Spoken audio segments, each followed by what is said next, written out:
Welcome in. It is day 99, and you are talking to the Meeples Champion. And it is October 17th, and we're moving beyond our Kickstarter games. We've had a couple days, actually 3 days in a row of Kickstarters. But today we're jumping into a newer game. This is a game that I only recently picked up. I've already played it by myself, solo style. It was a fun but long game, but it hit huge for me. I loved it. Definitely one that I'll play solo again. Cannot wait to play this with other players as well, though, and see how that lands. The game is Twilight Inscription. Now, it depends on the person. Some of you might be looking at this going, is that a Halloween type game? I categorize it as such, and the reason is this. One, it's darker type of everything. Everything in the board is pretty dark, and it's space. And for me, you know, you think of Halloween, I definitely, when you're putting on your costumes, you're thinking about certain movies that you watch, aliens is always a part of that. So having a space-themed game, for me, can fall there a little bit. Twilight, from the Twilight Imperium universe, has loads of different aliens in it, and I always find that cool for just the costume idea. And for me, just the game, the box, the art of the game, everything, just for me, it screams, like, pull this out in October, play this with people. If you're by yourself, you know, play it by yourself. I played it just about a week and a half ago. So right in the beginning of October, and I really enjoyed it. And I immediately was like, man, this is what I want to pull it with friends in this month. This feels like a fun, dark theme, and that's great. The concept of the game is it is a roll and write, and you basically have 4 different sections of your different maps that you can go onto, and you have to declare which one you're going to be working off of. And then you're going to roll dice. And based on the different things on the dice, you're going to be able to spend those to then go on and do stuff on the map you've now entered. And every round you're going to do that. You're going to do whatever it allows you for that. And then you're going to move to the next round, roll your dice again. And certain times you're going to be able to unlock it. So now you go, okay, well, when we roll these dice, you know, there's going to be 3 basic dice and 3 colored dice. When the game starts, all that matters are those basic dice. But as you go, each map has the ability to unlock the other ones. So suddenly you're rolling and you go, oh wow, I've now unlocked my blue die. Yes, it didn't help me get points or advance the map at all, but now on this one going forward, I will be able to use an additional die's worth of symbols, and that's great. So you slowly do this, and at the end of the game, when you've finished up however many rounds it allows for, you're going to go to each individual map and score them, add your scores together, and see what that does. If you're playing a multiplayer game, you'll just see who has the highest score, they're the winner. If you're playing a solo game, you're going to then look at your categories and see where your score kind of ranked for you and how you did. Well, it's a pretty straightforward game as far as the basics. There's a lot to do on these, but we're not going to get into this.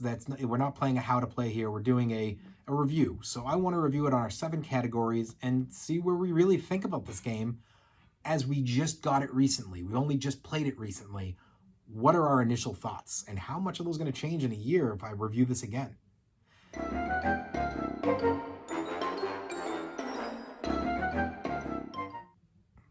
So the art. I really like the art. The box alone sold me on this.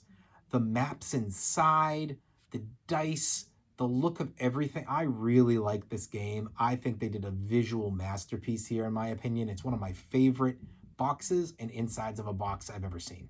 I really enjoyed it. I don't often buy a game without having even watched a playthrough, but I love Twilight Imperium, and I loved this box art so much more than its box art, and immediately was like, I don't even care, I just want to play it. Didn't even know it was a roll and write until I opened up the box. I was like, oh, it's a roll and write, that's great. I don't do that very often. This art sold me to buy it on the spot. Thumbs up.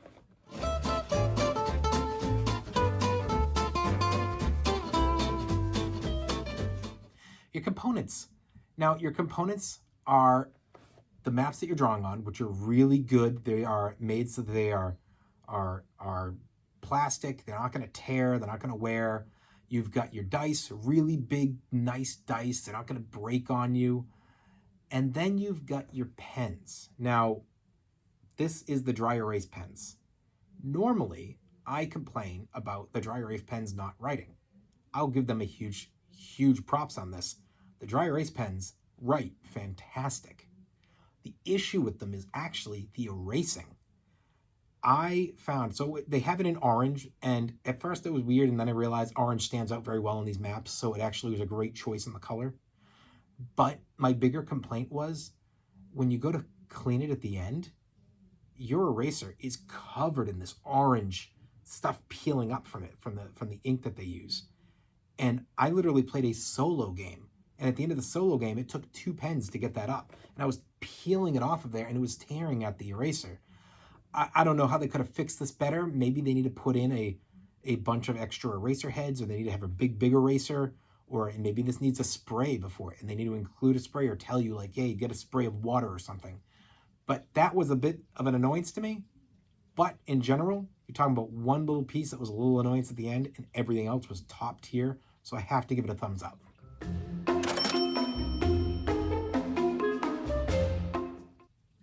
Your price. So this game wasn't cheap. I want to say I spent 60 or I think I spent 70 on this game.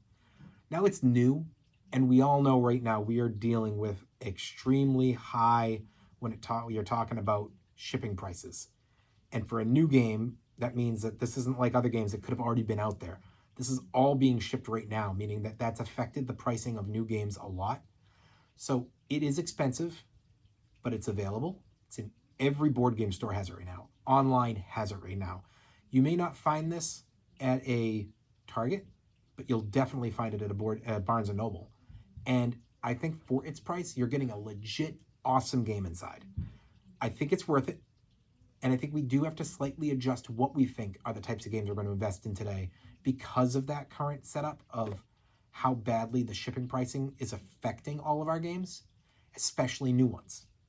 That being said, of the newer games I've seen come out for a higher price, I'm willing to pay it for this one.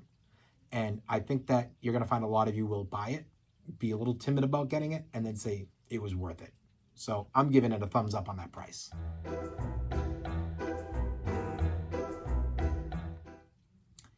Difficulty is, this is a game that I think expert players will love. Experienced players will love. Beginning players, I think that they will look at it and get a little overwhelmed. I wouldn't recommend they play it solo, but I would recommend play it with other experienced or beginners or expert players, because experts and experienced aren't going to get mad at you, because on your turn, it's just your turn. So you're just taking your turn and you're fine. And everybody can move at a good pace. And they're not messing up the game for other people. You're not going to find an expert being mad because, oh, well, the beginner did this and it allowed the experienced player to take advantage, and I wasn't in turn to take advantage, so now they're ahead. That doesn't happen in this game. You messing up your board doesn't help somebody else's. So for that reason, I think beginners can play with those level players and it won't mess anybody up. And if they're with those level players, they're going to be able to ask their questions and they'll be really quickly realize this is not that difficult. I would say for kids, it might be a bit early for them. I think 10 years old, maybe that's just too young. But not in a way where I think it's inappropriate, not in a way where I think they're going to just be completely lost, just in a way where I think that they're not quite there yet. Maybe 12, 13 is more the age where they're going to enter in on this. But I got to give it the thumbs up for that.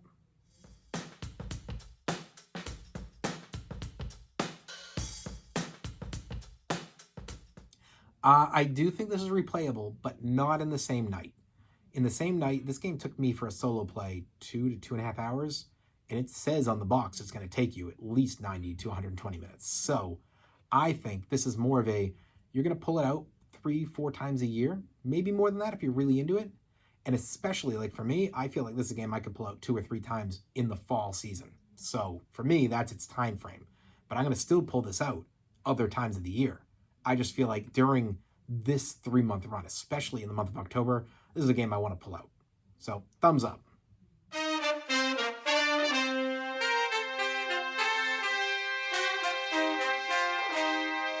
Your keys to victory. As I said, there are 4 different sections. So you can decide to all in on a section and say, listen, I'm going to get hurt on these 3, but I'm going to go all after this one. Or I'm going to split and try to make sure I'm doing a nice even attack on all of them. Or based on your rolls, you go, okay, well, this roll I can do this. This is going to help this section. Eventually, there are things that will be unlocked in certain sections that will let you bounce to another section and do something. You know, maybe you want to unlock extra dice, or maybe you never want to go there because it's wasted turns and you want to just use your dice always on things advancing points. There's a lot of options. I haven't seen enough to say guaranteed, yes, this is going to help you in the long term or not. It's required or it's not required, but I see plenty of options. Your keys to victory are a big thumbs up.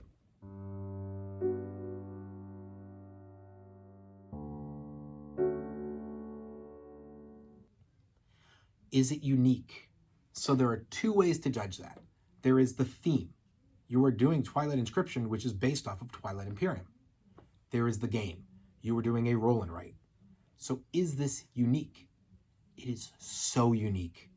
I played this game, and yes, you can still pick your character and be, you know, one of the races and all that, but it doesn't compare to Twilight Imperium. They are different games. I can own them both. I can spend the big money on them both. I can enjoy them both.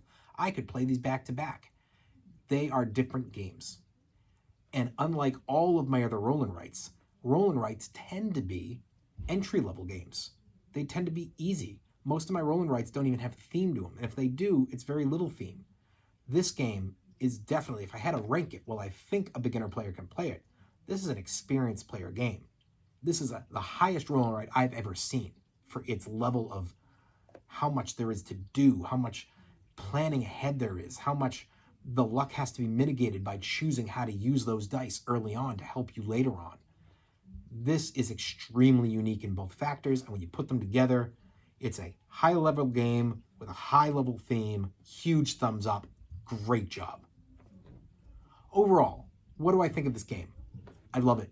It's worth every dime.